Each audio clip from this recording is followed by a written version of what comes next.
ብዙ ጊዜ ወደ ሌክቸሮች መምጣት የማይችሉ ሰዎች በግላቸው ቀጠሮ እያስያዙ ወደ መኖሪያ ቤቴ ይመጡና ጉዳያቸውን ማስረዳት ይጀምራሉ። እኔም ለነሱ የሚሆን መፍትሄ ካለኝ እኔን ሊያናግሩ በመጡ ቀን ሁሉንም ነገር ለመጨረስ እሞክራለሁ። ታዲያ እንደተለመደው አንዲት ሴት ወደ አፓርትመንቴ ትመጣለች። የ8 ዓመት ልጇን የሚጠብቅላት ማንም ሰው ስለሌለ ከ8 ዓመት ልጇ ጋር ትመጣለች። ይሄ ሕፃን ልጅም በእጁ ላይ አንድ መጫወቻ ይዟል። ትንሽዬ ገልባጭ መኪና ነች። እንደ አጋጣሚ ሆኖ እሷ የመጣችው ስለ ጸሎት ወይንም ደግሞ ስለ አንሰርድ ፕሬየር ስለሚሰሙ ጸሎቶች ለመጠየቅ ነበረ። እኔም ጥያቄዋን ተቀበልኩና ሁሉንም ነገር ማስረዳት ጀመርኩ። ጸሎት ማለት ምን ማለት እንደሆነ፣ ጸሎቶቿ ለምን እየተመለሱላት እንዳልሆነ፣ በአጠቃላይ ጸሎትን በሚመለከት ነገር እንዳለ ቁጭ ብዬ ለሷ ማካፈልን ጀመርኩ። አሁን ዞር ብዬ ሕፃን ልጁን ስመለከተው በዛ መጫወቻ መኪና እየተጫወተ ነው። ልብ ያለ ወይንም ያስተዋለ ልጅ አይመስልም። የ8 ዓመት ልጅ ያን ያህል ትንሽ ልጅ አይባልም። ነገር ግን እየተጫወተ እኔን ያዳምጠኛል ብዬ አላሰብኩም። ታዲያ ከእናቱ ጋር የነበረንን ቆይታ ጨርሰን ሁሉንም ነገር አስረድቻት ልንሰነባበት ስንል ቀና ብሎ አየኝና ሚስተር ኔቪል ጸሎት ማለት ምን ማለት እንደሆነ ገብቶኛል። እንዴት መጸለይ እንዳለብኝ በደንብ ተረድቻለሁ። በጣም የምፈልጋት ነገር አለች። የካሊ ቡችላ እፈልጋለሁ። ስለዚህ ያቺን ቡችላ ለማግኘት አሁን ያልከኝን ነገር እንዳላረጋለሁ ይላል። ምን ልታረግ ነው አልኩት። ማታ ማታ ከመተኛቴ በፊት በኢማጂኔሽኔ ይቺን ቡችላ አቅፌ እንደተኛው አርጌ አስባለሁ አንተ እንዳልከኝ አለ።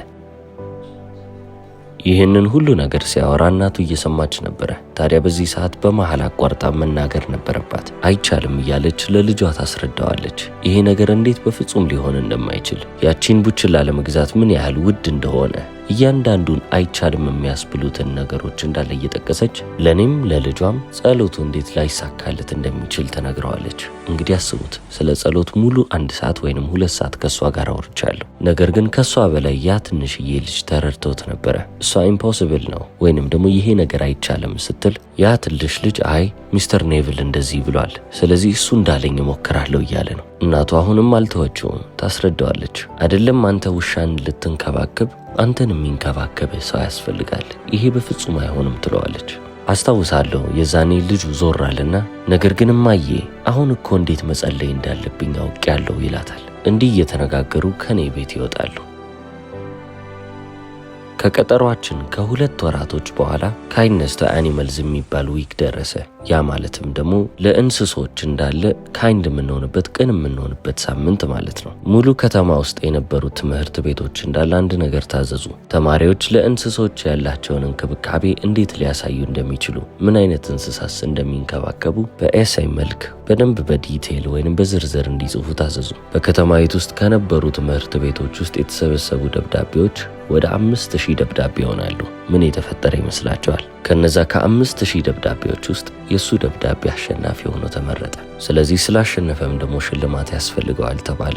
የከተማው መስተዳድር ለዛ ልጅ የፈለገውን ካሊ ፓፒ ለትምህርት ቤቱ ያስረክብለታል። ልጁ የተመኘውን የፈለገውን ነገር አገኘ ማለት ነው። ያቺን የካሊ ፓፒ ወይንም የካሊ ቡችላ ሊያገኝ ቻለ። ውድ ነች የተባለችውን እናቱ በፍጹም አይቻልም ይህንን የመግዛት አቅም የለንም ያለችውን፣ አንተ እቺን ቡችላ ልትንከባከብ አትችልም ያለችውን እሱ ሊያገኝ ቻለ።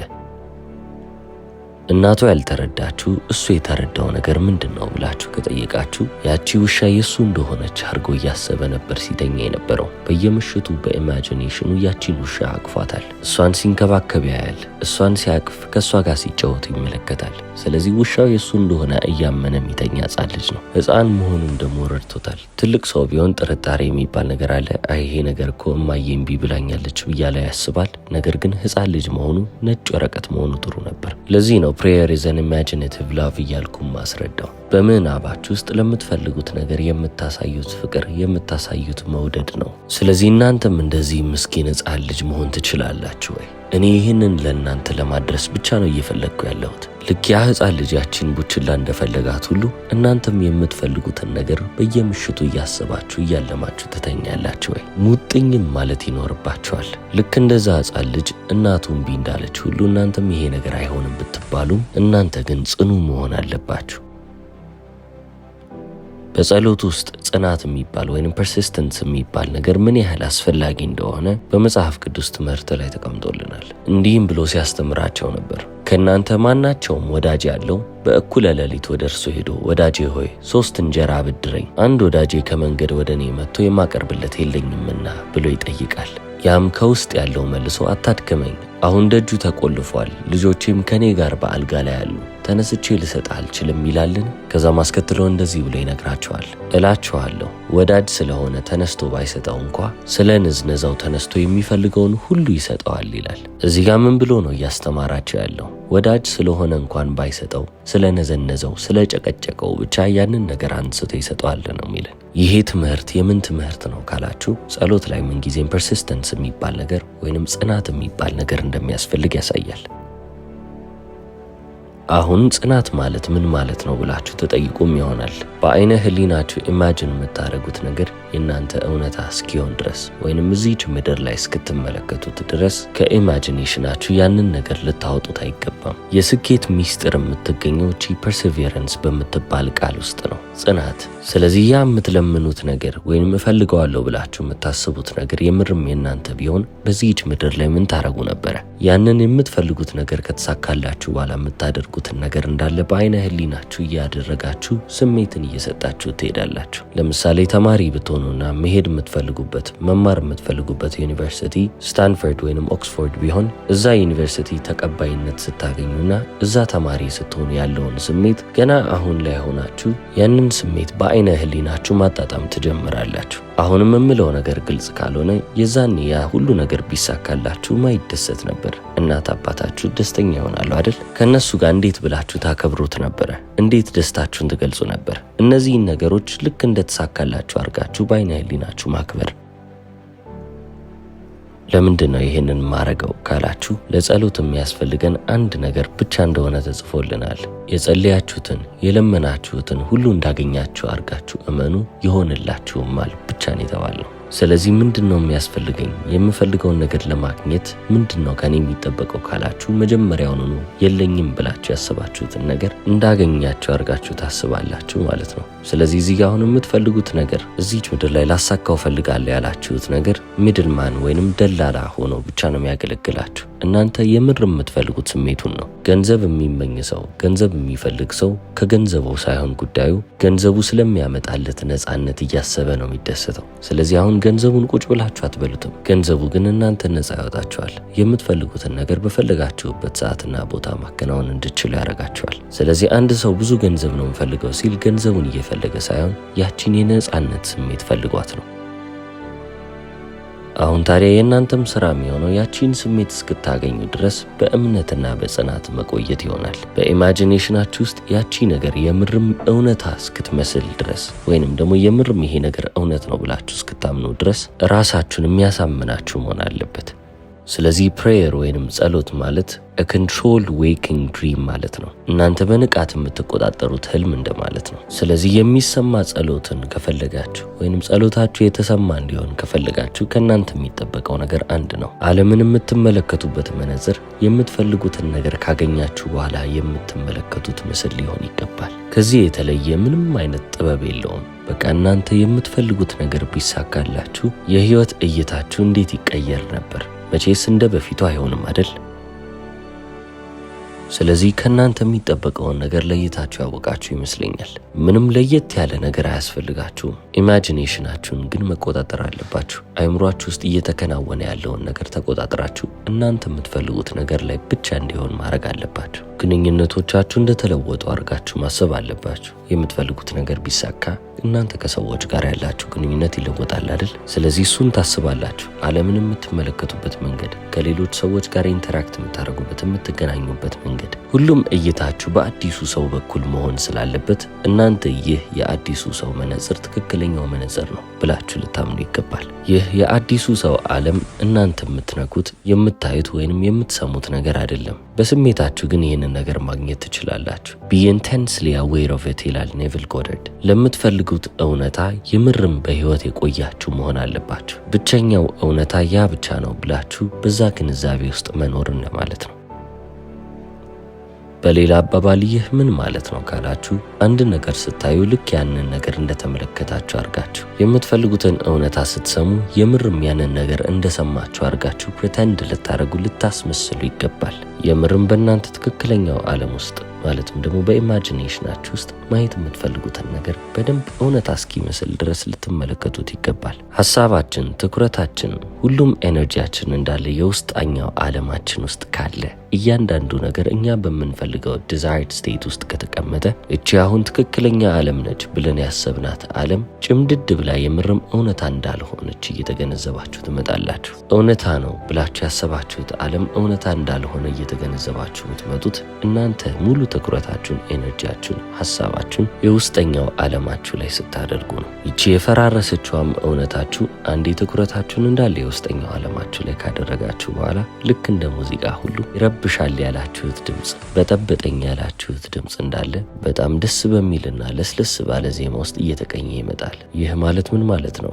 የውጭኛው ዓለማችሁ ልክ እንደ ውስጣዊው ዓለማችሁ እየሆነ ይሄዳል። ህይወት ማለት ስቃይ አይደለችም። ህይወት ማለት ባጭሩ ሰረንድ ማድረግ፣ እጅ መስጠት ወይንም ደግሞ መንበርከክ እንደማለት ነው። ጸሎቶቻችንም እየተመለሱልን የሚሄዱት በምናወጣው ኃይል ሳይሆን በምንጠራው ኃይል ነው። አይናችሁ የምርም ቁጥጥሩን ከወሰደ ወይንም ሁሉንም ነገር ልብ የሚለው አይናችሁ ከሆነ ነፍሳችሁ ታውሯል ማለት ነው። ምክንያቱም እቺ የምንኖርባት ዓለም እንዳለ የመጣችሁ በነፍሳችን ነው። ያ ማለት ምን ማለት ነው? ኢማጂን በምናረገው ነገር ነው እንጂ አይናችን በሚያየው ነገር አይደለም። ስለዚህ ሙሉ ነፍሳችንን እንዳለ ወስደን ወደዛ ማንነት ውስጥ መክተት አለብን። ወደምንፈልገው የኔ እንዲሆን እፈልገዋለሁ ወዳልነው ህይወት። እንዲህ ካረጋችሁ አይቀር ደግሞ ደህና ነገር ብትመኙ ይሻላል። ጥሩ ነገሩን ብቻ።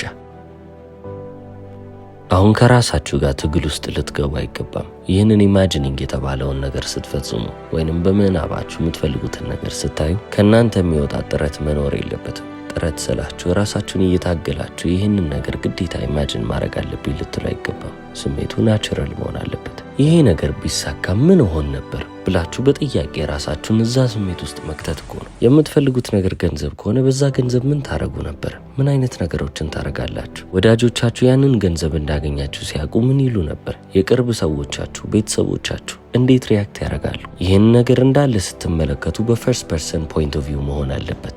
ይህ ማለትም አሁን አይናችሁ ዞር ብሎ የሚመለከተው ነገር ምንድን ነው? ዝቅ ስትሉ እጃችሁን ታያላችሁ አይደለ? ራሳችሁን ወይንም የራሳችሁን መልክ ያለ መስታወት ልትመለከቱት አትችሉም። ስለዚህ በኢማጂኔሽናችሁ ውስጥም ራሳችሁን ልክ እንደ ሶስተኛ ሰው አይደለም መመልከት ያለባችሁ። ራሳችሁን አሁን እንዳላችሁ ታርጋችሁ ማየት የምትፈልጉትን ነገር ብቻ ኤክስፒሪየንስ ታረጋላችሁ። ምሳሌ ልስጣችሁ። የምትፈልጉት ነገር ምንም ይሁን ምን ያ ነገር ተሳካ እንበል። ለወላጆቻችሁ ስትናገሩ ወይንም ደግሞ ቤተሰቦቻችሁ ይህንን እውነታ ሲያውቁ መጥተው የደስታችሁ ተካፋይ መሆናቸው አይቀርም። ማለትም ደግሞ ይመጣሉ፣ እንኳን ደስ ያለ እንኳን ደስ ያለሽ ይላሉ፣ ያቅፏችኋል፣ ይስሟችኋል። እነዚህ ሁሉ ነገሮች ይደረጋሉ። ስለዚህ እነዚህ ነገሮች ቢደረጉ እናንተ እነሱ እንዴት ነው የምትመለከቱት? ስትተቃቀፉ ያንን የመተቃቀፍ ስሜት ፊል ማድረግ መቻል አለባችሁ። እንኳን ደስ ያለ እንኳን ደስ ያለሽ ሲሉም የእነሱ ድምፅ እንደሆነ አድርጋችሁ የእነሱን ድምፅ ልትሰሙት ይገባል። እዚህ ምድር ላይ የምንፈልገው ነገር እንዳለ ቢሳካልን የምናደርጋቸው ነገሮች አሉ አይደለ?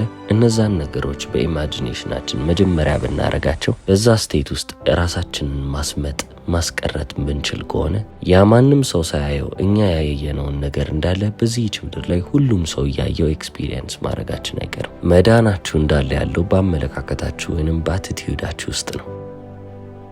አንድን ነገር መቀየር ከፈለጋችሁ የምትቀይሩት ያንን ነገር ሳይሆን ስለዛ ነገር የምታስቡትን ነገር ነው ወይንም አመለካከታችሁ ነው። ስለዚህ ያንን እየለወጣችሁ በመጣችሁ ቁጥር እዚህ ምድር ላይ ተጣሟል፣ ይሄ ነገር አልተስተካከለም ብላችሁ የምታስቡት ነገር እንዳለ እየተቃና ይመጣል። ለዚህ እኮ ነው ባይብል ላይ ፕሬይ ዊዛውት ሲዚንግ ተብሎ የተጻፈልን፣ ሳታቋርጡ ጸልዩ ይላል። አሁን ይህንን ኮንሰፕት እንዴት ነው የተረዳችሁት? ሳያቋርጡ መጸለይ ማለት ምን ማለት ነው? እስከዛሬ በትራዲሽናል ወይንም ደግሞ እስከዛሬ በተማርንበት ጸሎት አካሄድ ከሆነ ሳያቋርጡ መጸለይ በጣም ከባድ ከሚባሉ ነገሮች ውስጥ አንዱ ነው። እንዴት ነው ሳላቋርጥ ልጸልይ የምችለው ብለን ማሰባችን አይቀርም። ነገር ግን አሁን ባልኳችሁ የፕሬየር ኮንሰፕት፣ አሁን ባልኳችሁ የጸሎት አይነት ከሆነ ግን ሁሉም ነገር ትርጉም እየሰጣችሁ ይመጣል። ሳታቋርጡ ጸልዩ ማለት በጣም ቀላል ነው። አይምሯችሁ ውስጥ ኢማጂኔሽናችሁ ውስጥ የሚፈጠረው ነገር እናንተ የምትፈልጉት እውነታ መሆን አለበት። ስለዚህ እናንተ በምትፈልጉት ዓለም ውስጥ በውስጣችሁ እየኖራችሁ ትቀጥላላችሁ ሳታቋርጡ። ዓለምን የምትመለከቱበት መንገድ የምትፈልጉት ነገር እንዳለ ከተሳካ በኋላ የምትመለከቱበት አመለካከት ነው። ስለዚህ በዛ አመለካከት ውስጥ ሁሌ የምትቀመጡ ከሆነ ሳታቋርጡ ጸለያችሁ ማለት ነው። የለመናችሁትን ነገር እንዳገኛችሁ አድርጋችሁ እመኑ እንጂ ይደረግላችኋል ታገኙማላችሁ የተባላችሁትንም ጨርሳችሁ። ስለዚህ ከእናንተ የሚጠበቀው ነገር የዘራችሁትን ነገር ማጨድ ይሆናል። ስለዚህ ያ ነገር ወደዚህች ዓለም ላይ የምርም ሲከሰትላችሁ ለሁለተኛ ጊዜ ያንን የማግኘት ስሜት እያጣጣማችሁ ታልፋላችሁ። ይህን ያህል ቀላል ነው። የምር ግን ይህንን ነገር ካመናችሁኝ ትተገብሩት ነበር ይላል ታዋቂው አሜሪካን ጸሐፊና ሌክቸረር ኔቪል ጎደርድ። እስከ መጨረሻው ስለተከታተላችሁኝ አመሰግናለሁ። ቻው።